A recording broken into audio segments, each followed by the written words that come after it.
Hi friends, today I would like to show you how to make a pumpkin out of earthenware clay. Clay that comes from the earth is a natural God-given resource.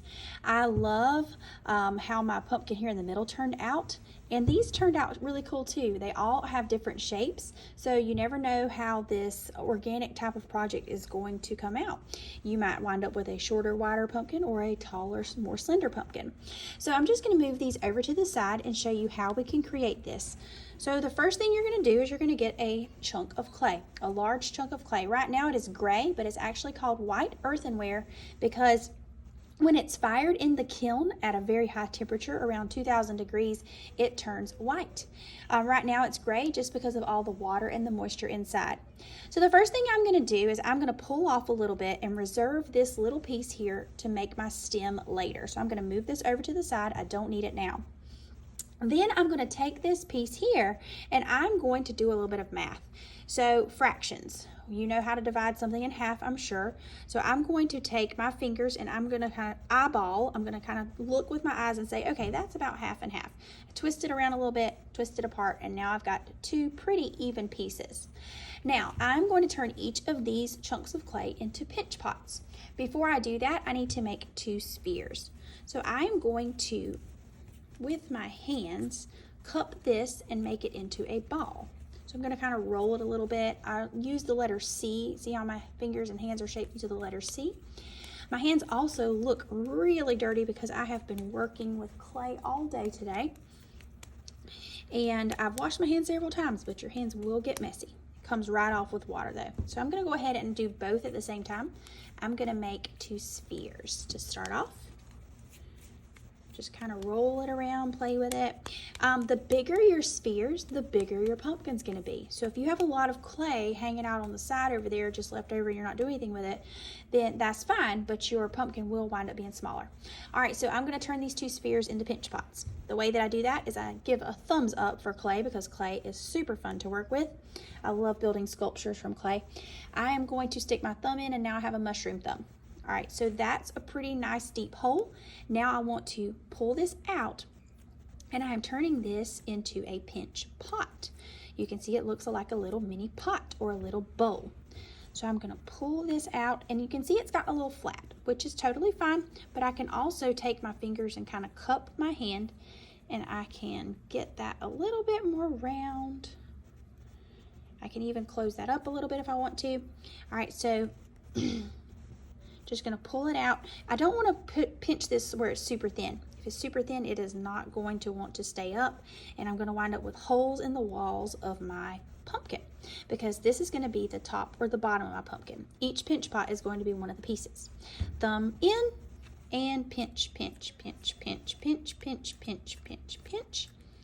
Making that second pinch pot. I'm going to try to make my pinch pots even. I'm going to try to make this pinch pot where it will sit right on top of the other. So I am taking this pinch pot, I am going right on top, and they look like they're pretty even. Right now it looks like a clam, maybe it's talking to me, but I don't want it to look like that whenever it's done. Anytime that I attach clay to clay, I need to make sure that I do something very important, and that is called score and slip. So I'm going to score, score, score. I'm going to get some of the slip out of the tub here. Slip is just a mixture of clay and water. That's all it is. But it's a wonderful mixture because it helps us stick clay pieces to clay pieces. If I didn't do the score and slip method in between my pieces, then they could potentially come apart. There could be a crack in my clay, and that is not something that you want. So I'm going to take these pieces now and I stick them together. If it wanted to talk to me before, it can't do it anymore. All right, now, you have an amazing God-given tool right on your body to help you with building with your clay, and that is your fingers. So I'm going to take my clay fingers, and I'm going to smooth the clay right over the cracks. And that's going to kind of cover up, or will cover up, that seam. So you won't even be able to tell that this was once two pinch pots that you put together. And you could use this technique to make a lot of things. I could think of, you could make a blueberry, a strawberry. You could make a baseball. You could make all kinds of things using this technique. And all this right here, I'm going to try to smooth some of that out pumpkins do have imperfections. That means they're not perfect. And I'm going to use my fingers to smooth, smooth, smooth.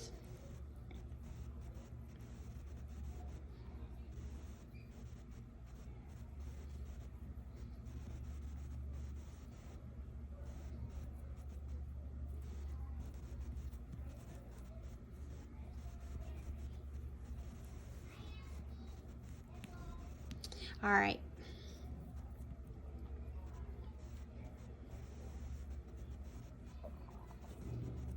Kind of shaping it with my hands, and it's not going to be a perfect shape, remember. I can kind of tap it on the table and it gives it a flat bottom so that my pumpkin will not roll away. I can even use my fingers and my hand to cup and shape up here.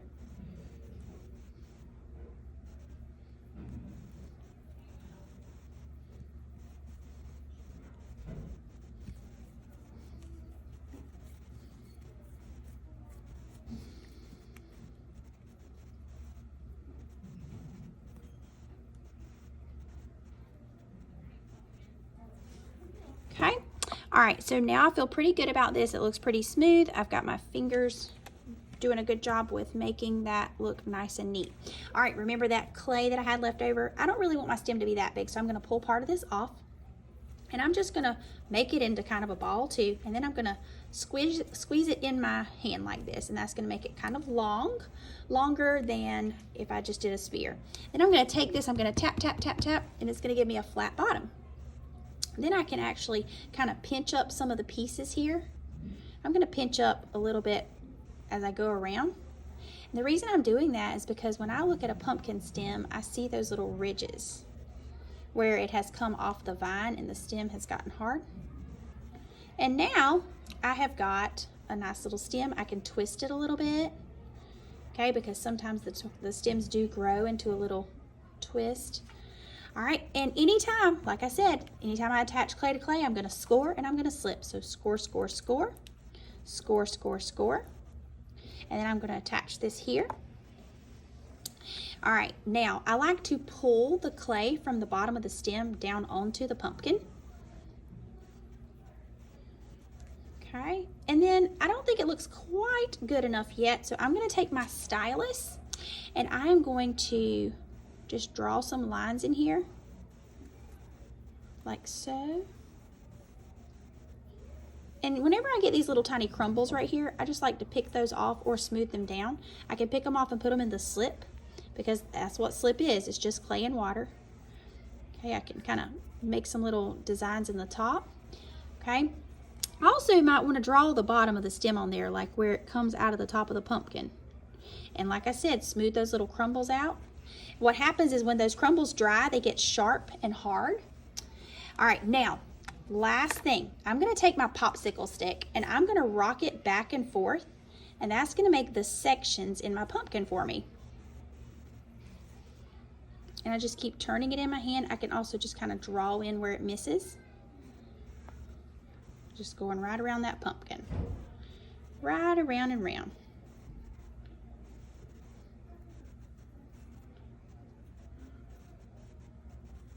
Okay, and then Yayoi Kusama absolutely loved dots, and that's what you saw on my last pumpkins, but you just take different size dots and you can poke them into the clay to make those different textures however you'd like.